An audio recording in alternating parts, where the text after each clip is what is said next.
ఒక సంఘటనని మించి ఇంకొక సంఘటన. మహిళలు ఇంట్లో ఉన్న రక్షణ లేదు, కాలేజ్కి వెళ్ళినా రక్షణ లేదు, స్కూల్కి వెళ్ళినా రక్షణ లేదు, అలాగే పని ప్రదేశంలో కూడా మహిళలకి ఈ కూటమి ప్రభుత్వంలో రక్షణ లేని పరిస్థితి. వీటన్నిటికీ కారణం ఏంటంటే ఇన్ని సంఘటనలు జరుగుతూ ఉంటే ప్రభుత్వం అత్యంత నిర్లక్ష్యంగా వ్యవహరించడం వలన ఈ విధంగా రిపీటెడ్గా ఒకదాని మీద ఒకటి సంఘటనలు మనం వినాల్సిన దుస్థితి ఈ రాష్ట్రంలో కనిపిస్తూ ఉంది. ఈ రోజు తీసుకుంటే ఆ A1గా ఉన్న ల్యాబ్ అసిస్టెంట్ కళ్యాణ్ చక్రవర్తి తప్పించుకోవడం జరిగింది. అలాగే తీసుకుంటే ఆ మిగిలిన ల్యాబ్ టెక్నీషియన్స్ని సస్పెండ్ చేయడం జరిగిందంట. సస్పెండ్ ఎవరికి కావాలి? వాళ్ళకి కఠినమైన శిక్షలు పడాలి. ఈ రోజు తీసుకుంటే ఎన్ని సంఘటనలు మనం చూస్తున్నాం ఈ కూటమి ప్రభుత్వం అధికారంలోకి వచ్చాక. రోజుకి 70-80 సంఘటనలు మహిళల మీద అఘాయిత్యాలు జరుగుతున్నాయి. గంటకి 3-4 సంఘటనలు జరిగే పరిస్థితి. ముఖ్యంగా కళాశాలల్లో మహిళలకి కనీస రక్షణ లేని పరిస్థితి మనం చూస్తూ ఉన్నాం. ప్రభుత్వం, ముఖ్యమంత్రి గారు, డిప్యూటీ సీఎం గారు, హోమ్ మినిస్టర్ గారు అత్యంత నిర్లక్ష్యంగా వ్యవహరించడం వలన ఇలాంటి సంఘటనలు రిపీటెడ్గా జరుగుతూ ఉన్నాయి. వాళ్ళకి ఆ పనులు చేసే వాళ్ళకి భయం లేకుండా ఉండే పరిస్థితి మనం చూస్తూ ఉన్నాం.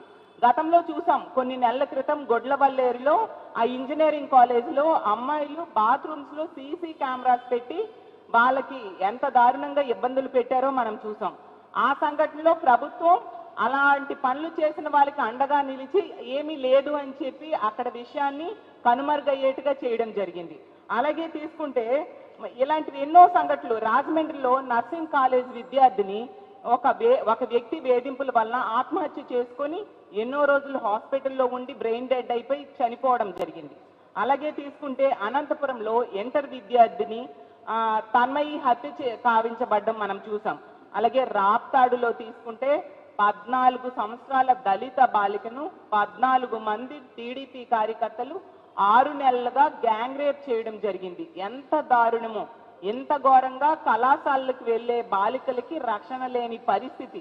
ఎందుకు ఇలాంటి పనులు వీళ్ళు రిపీటెడ్గా చేస్తూ ఉన్నారు అంటే ఇన్ని సంఘటనలు జరుగుతూ ఉన్నా ప్రభుత్వం వాళ్ళ మీద కఠినమైన చర్యలు తీసుకోని పరిస్థితి. హోమ్ మినిస్టర్ గారు ఎంతసేపు స్టేట్మెంట్స్కే పరిమితం, లేదా జగనన్నని తిట్టడానికి ఆవిడ పరిమితం అవుతున్నారు తప్ప ఇలాంటి వాటి మీద యాక్షన్ తీసుకోని పరిస్థితి. ఇప్పుడు కాకినాడ సంఘటనే తీసుకుంటే ఎంత దారుణం అంటే పవన్ కళ్యాణ్ గారు, డిప్యూటీ సీఎం గారు మహిళల రక్షణ కోసం ఎన్ని కబుర్లు చెప్పారు. తాట తీస్తానన్నారు. మహిళల మీద ఎవరైనా చేయేస్తే తాట తీస్తానని చెప్పిన విషయం ఈ రాష్ట్రంలోని ఏ మహిళ కూడా మర్చిపోలేదు. పవన్ కళ్యాణ్ గారు, మీకు ఒకటే అడుగుతున్నాను మా వైఎస్ఆర్ కాంగ్రెస్ పార్టీ మహిళా విభాగం తరఫున, అలాగే ఆంధ్ర రాష్ట్రంలో ఉన్న మహిళల తరఫున, మీ సొంత జిల్లాలో మీరు మంత్రిగా ప్రాతినిధ్యం వహిస్తున్న మీ సొంత జిల్లాలో 50 మంది మహిళలకు నెల రోజులుగా ఒక దుర్మార్గుడు ఈ విధంగా శరీర భాగాలను ఫోటోలు తీసి వేధిస్తే ఎంతమందికి తాట తీశారు? మీరు ఎక్కడికి వెళ్ళిపోయారు డిప్యూటీ సీఎం గారు అని నేను అడుగుతూ ఉన్నాను. అలాగే హోం మంత్రి గారు, ఆవిడ సొంత జిల్లాకి పక్క జిల్లాలో ఈ సంఘటన జరిగింది, కాకినాడలో జరిగితే మరి హోమ్ మినిస్టర్ గారు మానవత్వం కోసం చాలా స్టేట్మెంట్స్ ఇచ్చారు, ప్రెస్ మీట్లు పెట్టారే, మరి మీకు మానవత్వం అనేది లేదా? 50 మంది ఆడపిల్లలు ఎంత దారుణంగా లైంగిక వేధింపులకు గురయ్యారు కదా, మరి మీరు ఎక్కడ స్పందించారు? ఏమాత్రం స్పందించిన సంఘటనలు ఇప్పుడు చెప్పిన ఏ సంఘటనలో కూడా మీరు ఒక మహిళా హోంమంత్రి అయ్యుండి కూడా మీరు స్పందించినట్టుగా దాఖలాలు లేవు. మీరు ఏం చెప్పారు హోంమంత్రి గారు? కూటమి ప్రభుత్వం అధికారంలోకి వచ్చింది, ఈ రాష్ట్రంలో ఉన్న మహిళలందరూ ప్రశాంతంగా నిద్రపోవచ్చు అని. ఎక్కడమ్మా ప్రశాంతంగా నిద్రపోతున్నారు? ఈ విధంగా వేధింపులకు, లైంగిక వేధింపులకు గురవుతూ ఉన్నారు. బాత్రూమ్స్ లో సీసీ కెమెరాలు పెడుతున్నారు, అలాగే లైంగిక వేధింపులతో వాళ్ళకి హత్యలు చేస్తున్నారు, అత్యాచారాలు చేస్తూ ఉన్నారు. 3 సంవత్సరాల ముక్కు పచ్చలారని చిన్నారుల మీద కూడా అత్యాచారం చేసి హత్యలు చేసిన సంఘటనలు మనం ఎన్ని వింటూ ఉన్నాం. మీరు ఏం చేస్తూ ఉన్నారు? ఏ ఒక్క సంఘటనలో అయినా మీరు వెళ్ళి ఆ కుటుంబానికి ధైర్యం చెప్పడం కానీ, అలాంటి తప్పుడు పనులు చేసిన వాళ్ళకి కఠిన శిక్షలు వేయడం కానీ హోంమంత్రి గారు చేశారా? ఆ కుటుంబానికి ఎటువంటి ఆర్థిక భరోసా అయినా ఈ ప్రభుత్వం ఇచ్చిందా అని అడుగుతున్నాను. అసలు ఈ కూటమి ప్రభుత్వం అధికారంలోకి వచ్చి 13 నెలలు కావస్తూ ఉంది. మరి 13 నెలలైనా కూడా ఈ మహిళల రక్షణ కోసం ఎటువంటి చర్యలు తీసుకోలేదు సరికదా. కనీసం ఒక సమీక్ష కూడా చెయ్యని పరిస్థితి మనం చూస్తూ ఉన్నాము. ఒక సమీక్ష చేయలేదు. అదే గతంలో జగన్మోహన్ రెడ్డి గారు అయితే దిశ వ్యవస్థను తీసుకొచ్చారు.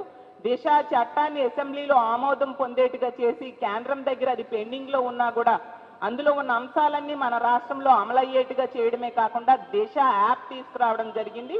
ఆ దిశ యాప్ని 1,30,00,000 మంది మహిళలు ఈ రాష్ట్రంలో డౌన్లోడ్ చేసుకున్నారంటే ఎంతగా ఆ దిశ యాప్ ఒక భద్రతని భరోసాని ఈ రాష్ట్రంలో ఉన్న మహిళలకి ఇచ్చేది, అలాగే ఇలాంటి తప్పుడు పనులు చేసే వాళ్ళకి ఎంత భయాన్ని క్రియేట్ చేసేదో అర్థం చేసుకోవచ్చు.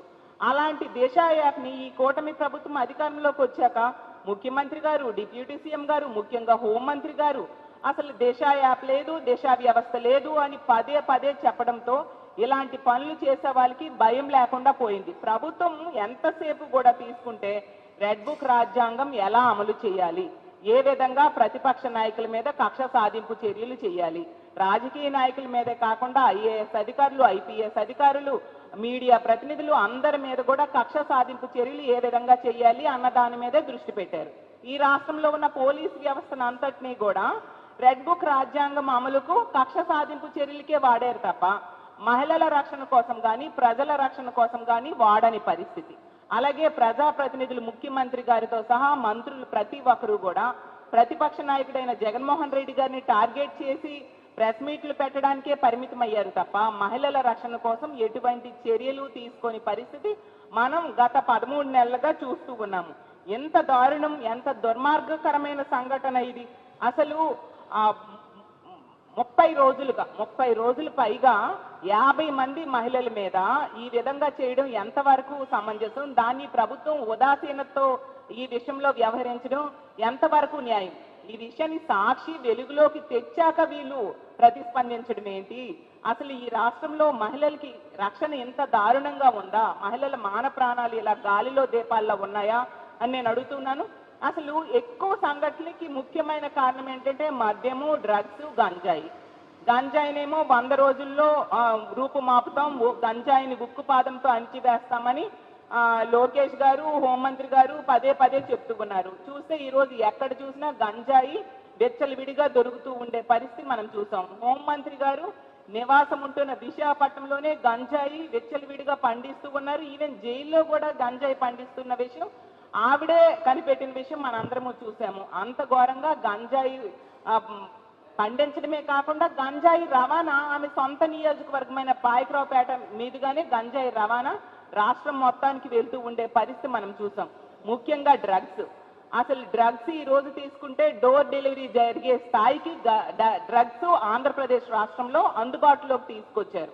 అంటే ఎంత విచ్చలవిడితనం. దీనికి కారణం ఏంటంటే ప్రభుత్వం తాలూకా నిర్లక్ష్యం, ప్రభుత్వం పట్టించుకోకపోవడం వలన ఈ కూటమి ప్రభుత్వం తాలూకా అసమర్థ పాలన వలన ఈ డ్రగ్స్ అనేవి ఈ రోజు విచ్చలవిడిగా దొరుకుతున్నాయి. హోమ్ మినిస్టర్ గా సాక్షాత్తు నివాసం ఉంటున్న విశాఖపట్నంలో మొన్ననే ఒక కాలేజీలో డ్రగ్స్ దొరికాయి అంటే ఎంత దారుణం. అందులో తెలుగుదేశం పార్టీ నాయకులు ఉన్నారు. ఇలా ఈ సంఘటనలన్నింటిలో కూడా, ఇలాంటి మహిళల మీద అఘాయిత్యాలన్నింటిలో కూడా మెజారిటీ సంఘటనల్లో తెలుగుదేశం పార్టీ నాయకులే కారకులుగా ఉండే పరిస్థితి మనం చూసాం. అంటే ఇక్కడ ఈ కూటమి ప్రభుత్వంలో ఇలాంటి తప్పుడు పనులు చేసే వాళ్ళకి శిక్షలు ఉండవు. కాబట్టి ఎలాంటి తప్పుడు పనులైనా, మహిళల మీద ఎలాంటి అఘాయిత్యాలైనా చేయొచ్చు అనేసి ఈ రాష్ట్రంలో ఉన్న దుర్మార్గులు విజృంభించి, ముఖ్యంగా తెలుగుదేశం పార్టీ నాయకుల సపోర్ట్తో ఇలాంటి సంఘటనలు రిపీట్ అవుతూ ఉన్నాయి. ఈ కాకినాడ జీజీహెచ్ లో జరిగిన విషయంకైతే ఖచ్చితంగా చర్యలు తీసుకోవాల్సిన అవసరం ఉంది. ఆ దుర్మార్గులకి కఠినంగా శిక్షించాలి. 24 గంటల్లో A1గా ఉన్న ఆ వ్యక్తిని పట్టుకొని శిక్షించాల్సిన అవసరం ఈ ప్రభుత్వం మీద ఉంది. అలాగే వాళ్ళకు సస్పెన్షన్ కాకుండా కఠినమైన శిక్షలు వాళ్ళకి వేయాల్సిన అవసరం ఉంది. అలాగే తీసుకుంటే గతంలో జగన్మోహన్ రెడ్డి గారు ఏ విధంగా అయితే ఇలాంటి సంఘటనలు జరిగిన వెంటనే త్వర